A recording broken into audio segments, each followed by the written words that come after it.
Magandang araw po sa ating lahat.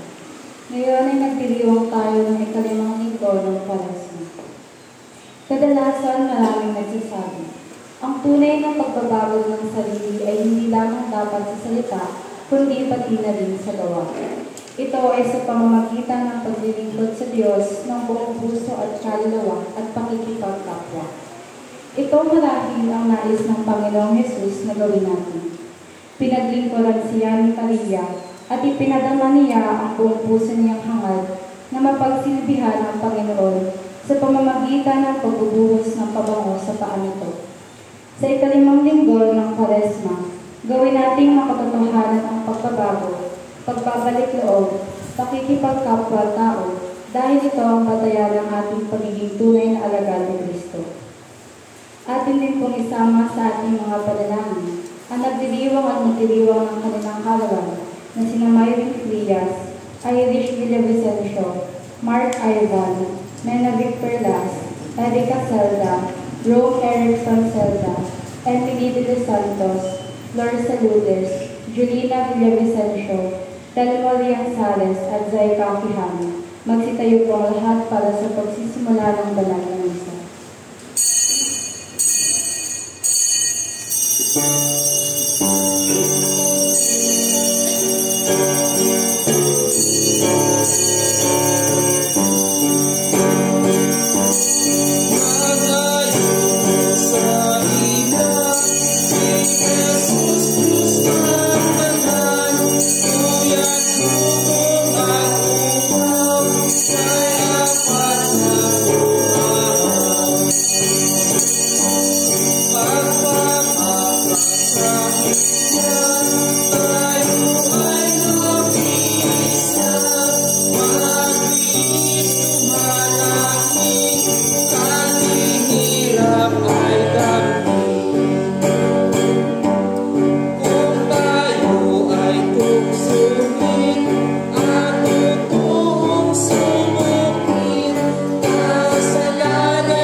Sa pangalan ng Ama, ng Anak, at Espiritu Santo. Amen.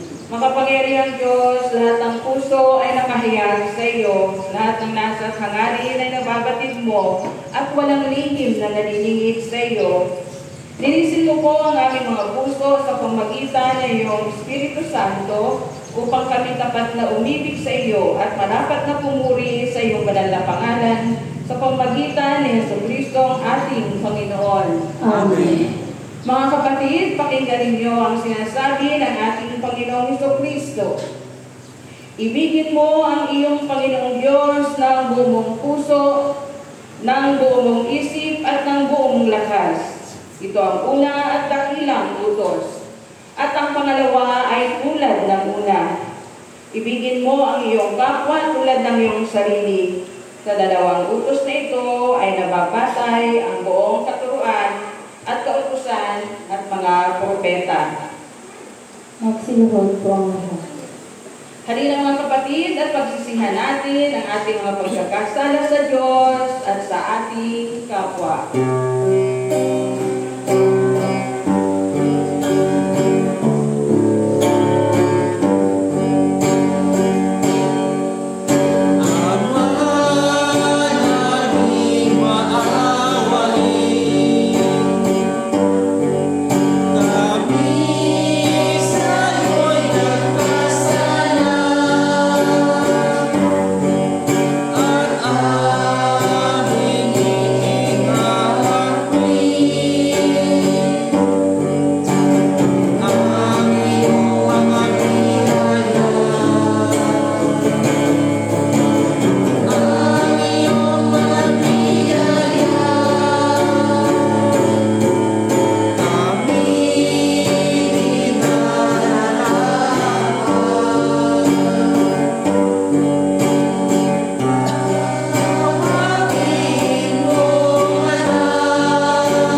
tayo sa ating mga kasalanan at patnubayan tayo sa buhay na walang hanggan sa pamamagitan ni Jesucristo na ating Panginoon. Amen. Magsitayo po ang lahat.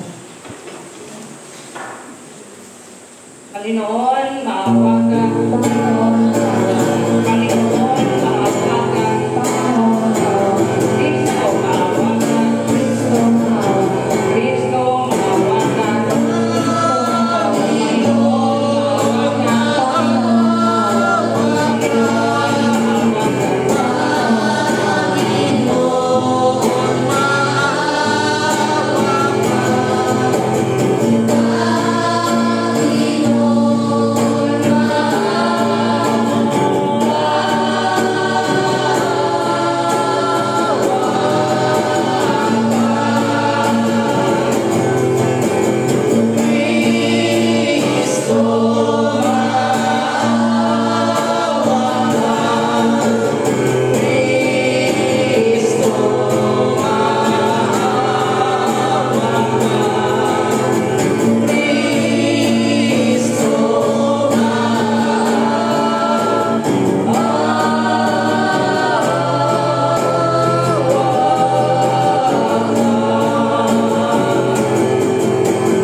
Ang Panginoon ay sumainyo At sumainyo rin.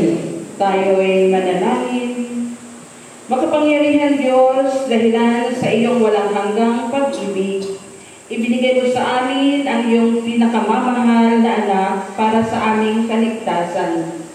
Ipagkaloob mo maging marapat kaming tumanggap ng iyong pagpapala at kabutihan upang maipadagma namin sa aming kapwa ang pagmamahal na dinulot mo sa amin sa pamagitan ni Jesucristo na aming Panginoon, na nabubuhay at naghaharing kasama mo at ng Espiritu Santo ngayon at magpakailanman. Amen. Magsiupo po ang lahat at pakinggan ang mga pagbasa. dahil sa pag-ibig, iniligtas ng Diyos ang bayang Israel mula sa kaapihan at pagkaalipin. Binigyang din dito na buhat sa kadustuhan. Ang pagliligtas na ito sa kanila ay isang bagong pag-asa ng buhay. Mula sa mapait na karanasan at kasalanan tungo sa kaginhawakan. Atin pong pakinggan ang unang pagbasa.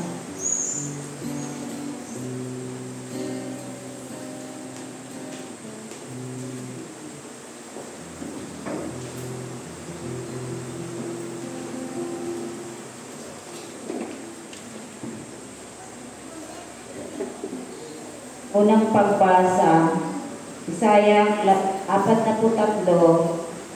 hanggang 16 hanggang 21. Pagbasa mula sa aklat ng Propeta Isaias, Kabanata 3, nagsisimula sa 16 at talata hanggang 21.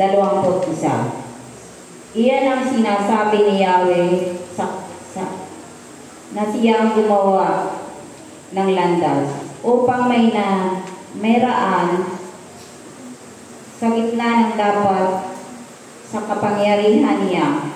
Sa kanyang nilupig ang malaking hukbo, nilipol niya ang kanilang mga kabayo at ang mga karuwahe. Winasak sila ng buwan at di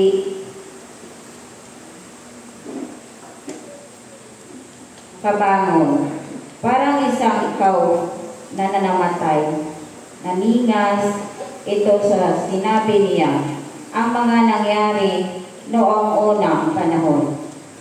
Ilibing sa limot, limutin na ngayon narito ang masdan Nagawa ko'y isang bagong bagay na hanggang sa ngayon di mo mamamasdan. Ako'y nagbubukas ng isang landasin sa gitna ng ilang maging ang disyerto ay pagtutubigan. Ako'y igagalang ninyo, mga hayop na pawang mailap, gaya ng embestros at ng asong gubat. Ang dahilan nito ay disyerto. Ako'y nagpabukal ng saganang tubig para may mainom ang aking hinirang. Sila'y nilalang ko at aking hinirang upang ako'y kanilang kapurihan. Ang salita ng Panginoon. Salamat sa Diyos.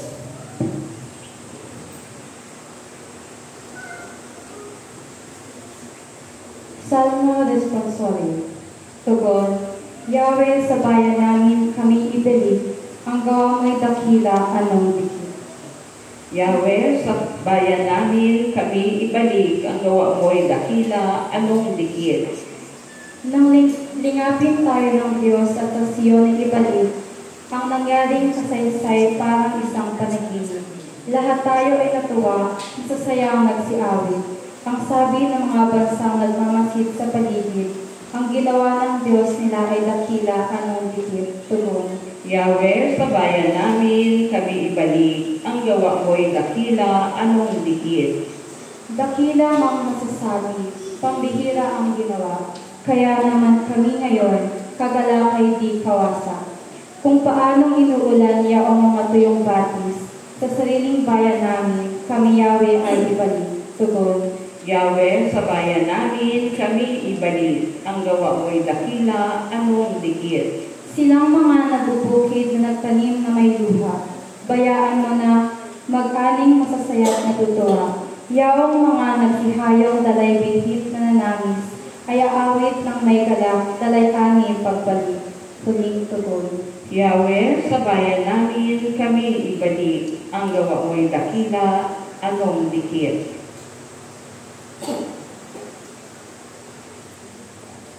Sa pagpapahayag ng mabuting balita ni San Pablo, inilalagay niya ang kanyang sarili bilang isang halimbawa na tumutugon sa kalooban ng Panginoong Jesucristo.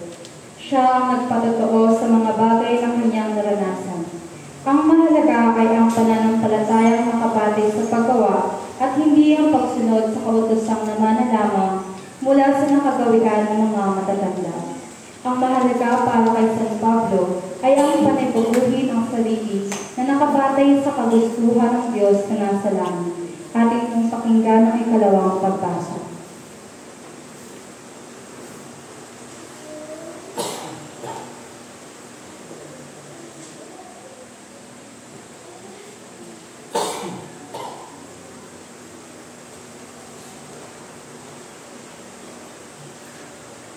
Ikalawang pagbasa.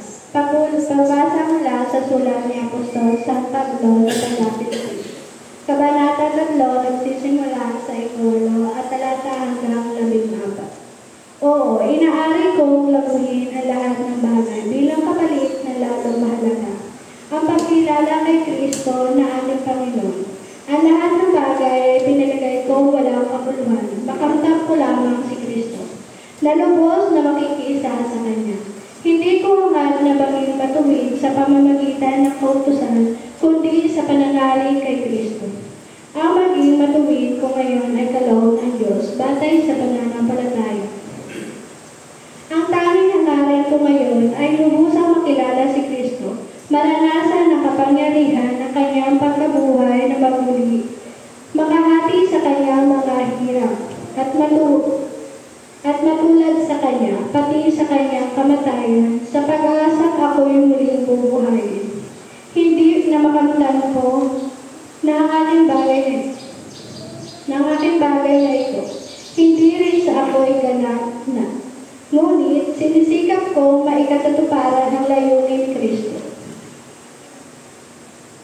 Ni Kristo Jesus, na tawagin niya ako. Mga kapatid, kung hindi ipinalagay na matupad ko ang mga bagay na ito, ang ginagawa ko ngayon ay malilimot ang nakaraan at sinisikap na makamtan ang mga hinaharap. Nagpapatuloy na ako tungo sa hangganan upang makamtan ang gantimpala ng pagkatawag sa akin ng Diyos. Sa pamamagitan ni Kristo Jesus, ang buhay na hanggang sa langit. Ang salita ng Panginoon. Salamat sa Diyos.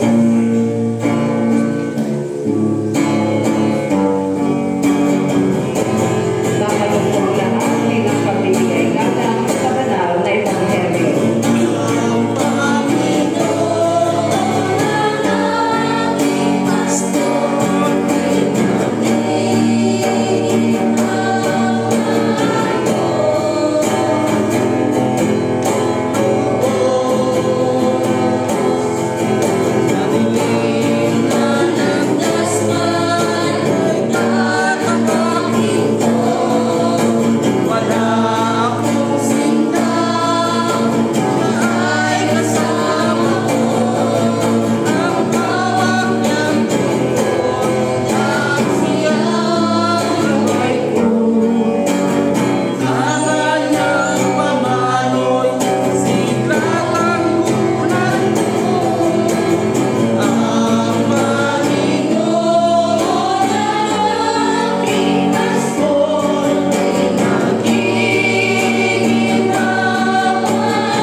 Ang Panginoon ay sumainyo At sumainyo rin. ang mabuting balita ayon kay San Juan, Kabanata 8, talata 1 hanggang 11. Luwalhati sa iyo, Panginoong Jesucristo.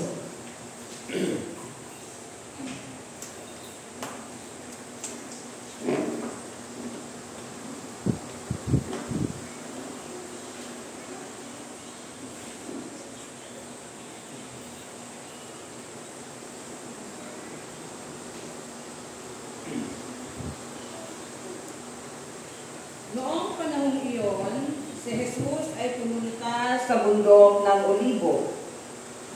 Kinaumagahan, nagbalik siya sa templo. Lumapit sa kanya ang lahat. Kaya umupo siya at sila'y tinuruan. Noon dinala sa kanya ng mga eskriba at ng mga Pariseo ang isang babaeng nahuli sa pakikiapid. Pinatayo ito sa harapan nila at sinabi kay Jesus, "Guro, ang babaeng ito ay nahuli sa pakikiapid. Ayon sa kautusan ni Moises, dapat batuhin hanggang sa mamatay ang gaya niya. Ano ang masasabi mo?" Itinanong nila ito upang subukin siya nang may maisumbong sila laban sa kanya. Ngunit, yumuko si Jesus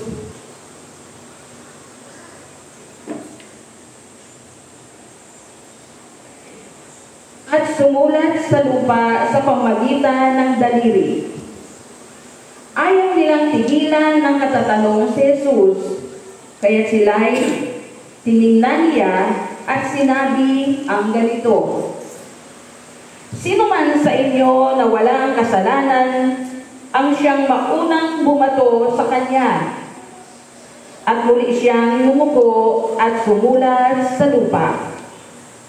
Nang marinig nila ito, sila'y isa-isang umalis, simula sa pinakamatanda. Walang naiwan kundi si Jesus at ang babaeng naroon pa rin sa harapan niya. Tiningnan siya ni Jesus at tinanong, "Nasaan sila? Wala bang nagparusa sa iyo?" "Wala po, Ginoo," sagot ng babae. Sinabi ni Jesus, "Hindi rin kita parurusahan.